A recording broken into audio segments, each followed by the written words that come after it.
crap, I forgot my water. I should get that, sorry. Okay, so welcome to the Flipping and Wholesaling Houses in New York show. I am Michael Pinter, where I teach you how to start flipping or wholesaling houses. If you're already doing it, how to grow your business. I'm in Dallas for the last day at Investor Fuel, and I want to give some updates of what I'm hearing from all the people that are out there. So as I discussed yesterday, there are parts of the country that have gotten slaughtered, right? Friends, in Utah, the luxury market there, which is anything over $500,000, got down like 30% or more. Your friends in Northern California are getting hit. People are getting hit. However, what I'm seeing is that there's still a ton of guys making 7 figures every quarter, multiple 7 figures every quarter. And some of these guys are in the same area. So they've taken hits on deals that they thought they would sell for more, but they're willing to lose some money on some deals if they're making money on others, or make a lot less money on some deals than they thought they were going to make. So what is the moral story?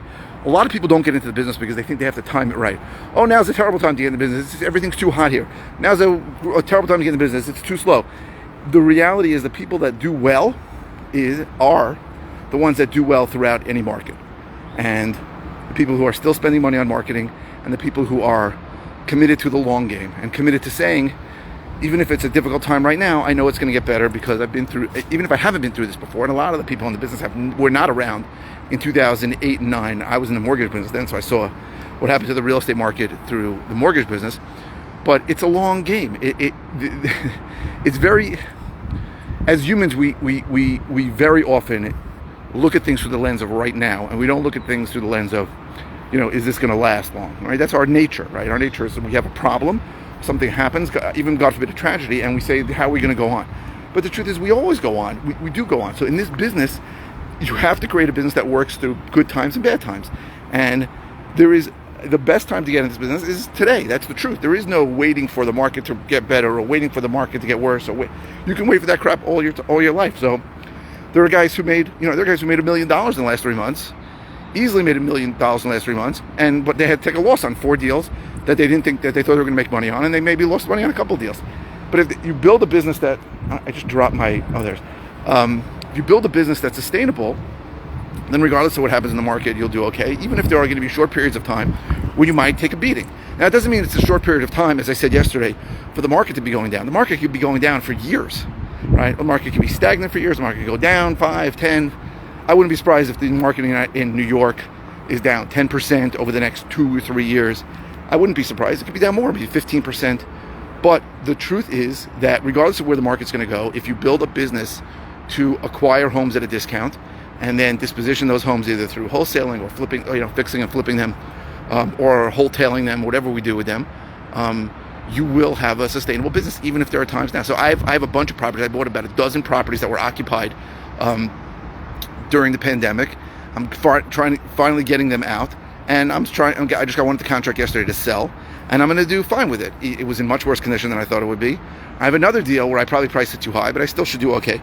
The point is, even if I make a little less money on some of these deals when I finally get them vacant, it's taken me a year to get them vacant since the moratorium ended January 15th. There's enough room on the deal that if the market goes down a little bit, we should still be fine. So I think it's important to understand you have to play the long game in any business you're in, but certainly in the flipping and wholesaling houses business, you have to play the long game. You have to look at the longer term, and even if in the short term there is some pain and discomfort, and I'd say pain and discomfort because prices go down and you get stuck with a deal that you may not do great. I have a deal now where I'm really stuck in the middle, and I really thought it was like a $40,000 deal. It's going to end up probably being a $10,000 deal. But the point is, you got to do what you got to do, and you got to get through this. And then hopefully we buy at a deeper discount going forward. We sort of anticipate that the end price that we sell it for is going to be less, so we have to buy it for a deeper discount and for less. And sometimes sellers are going to tell you to F off when you tell them that, and sometimes sellers are going to say, I understand. But either way, you adjust your buy box and your buying criteria lower so that you won't have this problem in the future. So on the deals, when things shift towards the downside, you can get caught in the middle on some deals, and sometimes you get rescued. I have a deal, so one of these deals that was occupied, it was a 2-family in Babylon, and I thought one of the units was pretty bad. I thought one of the units was really good, and then it got vacant, and the unit I thought was pretty good was not so good. But I was counting on a number, and I'm probably getting the contract very close to it anyway. So this is not an exact science, and people that start in this business are always afraid and concerned. Well, what happens if I bid too? You sort of have to listen. The truth is, when you start, you're going to want to use somebody like me to help you, so I can tell you at what number you should buy a property, at what number you shouldn't. And then if we JV on deals. I have a lot of people who JV with me. They send me deals, and if I wholesale it, we split it 50-50. And if I have to close on it, then it's 60-40 in my favor. So you're going to want help from somebody like me, especially when things are shifting, because I'm getting a lot of deals now where the numbers are ridiculous. Somebody sent me a deal. It's listed for sale, which already was probably not a deal for 1.3.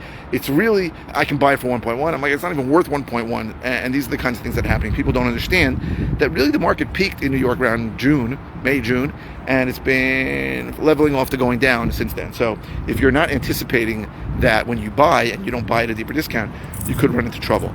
But again, the moral of the story is that the people that are successful in this or any business don't look at things as of right now. And you have to deal with what's going on right now, but you have to look forward to plan how you're going to be. And even if there is short-term discomfort, you adjust and then you buy deeper so that you can get through this problem. I think that there are a lot of parts of this country that had crazy price run-ups just even since the pandemic.